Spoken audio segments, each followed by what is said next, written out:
네, 안녕하세요. 데이업의 김지현입니다. 어제 GM과 이 현대차가 포괄적 협력을 위한 이 MOU를 체결했습니다. 이 대외적으로는 서로의 이 기술적 협력을 위한 이 MOU를 좀 체결을 한다고 했는데요. 이 두 회사 다 진짜 손잡은 이유가 각각 다릅니다. 그래서 이번 영상에서는 이 협력의 진짜 이유에 대해서 모조리 한번 파헤쳐 보도록 하겠습니다. 네, 이때 협력 내용으로는 좀 이렇습니다. 이 각 회사의 이 강점, 차종, 개발 역량을 상호 보완하기 위해서 이 신차를 공동으로 좀 개발을 한다고 했습니다. 그리고 이 친환경 에너지와 이 전기 및 이 수소 기술의 공동 개발과 이 생산 등에서도 협력을 한다고 합니다.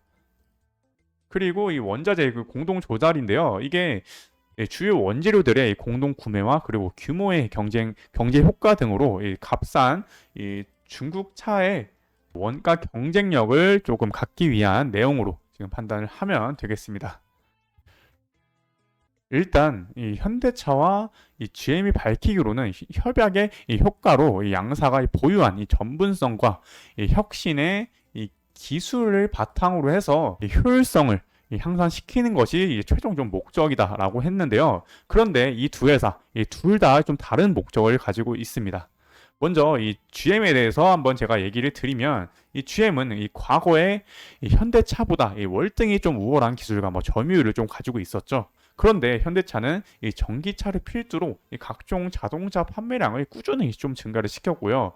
그래서 이 작년 기준으로 해서 보시면 이 3위를 기록했죠. 현대차는 3위를 기록했고 이와 반면에 이 GM 같은 경우는 이 세 단계 아래인 6위를 기록하는 모습까지 확인할 수가 있습니다. 그런데 그러니까 이 GM 입장에서는 이 과거의 영광을 다시 얻고 싶은데 이 혼자 힘으로는 부족하니까 이 무섭게 치고 올라가고 있었던 이 현대차와 이 힘을 합치고 싶었던 겁니다.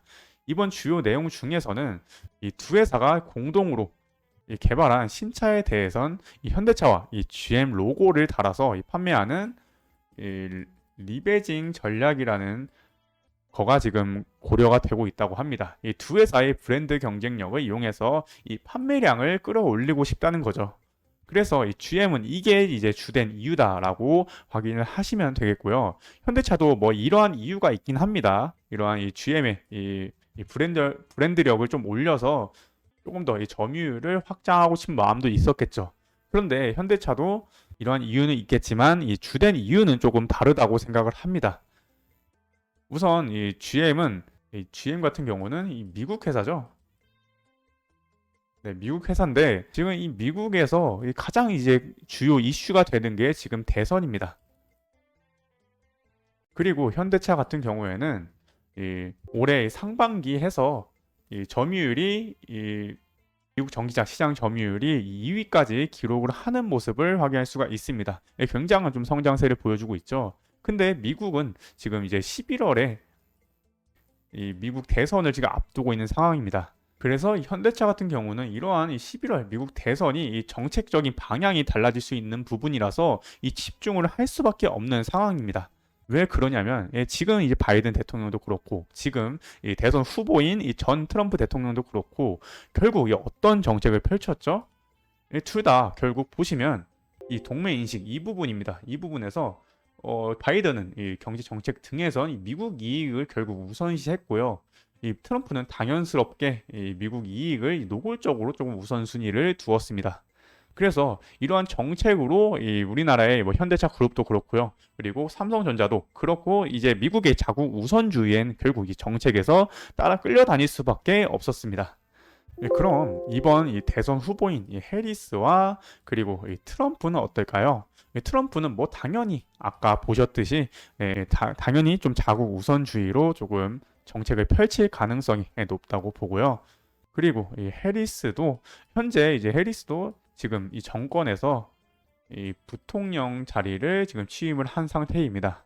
결국 이러한 상황이기 때문에 결국 이 정책 관련해서는 이 해리스도 결국 지금 이제 대통령이죠. 이 바이든의 이 정책을 결국 따라갈 수밖에 없습니다. 왜냐하면 같은 이 민주당이기도 하고요. 같은 그리고 부통령을 지내기도 했고요. 그러니까 결국 이 같은 정책 성향을 가지고 있다는 거겠죠. 따라서 이러한 정치적 변동성에서 현대차와 이 GM의 협업이 이 모빌리티 서비스 플랫폼까지 계속 이어질 경우에는 이 두 명의 누가 된다 하더라도 결국 이 미국의 이, 이 외국 회사 이 규제를 피해갈 수 있을 가능성이 높기 때문에 이러한 이번 협업은 이 서로에게 조금 윈윈이 좀 될 수 있는 상황이다라고 할 수 있겠습니다. 그러니까 결국 따지고 보면은 이 GM 같은 경우는 이 판매량 측면에서 도움을 많이 받을 수 있을 거고요. 그리고 이 현대차 같은 경우에는 이 판매량뿐만 아니라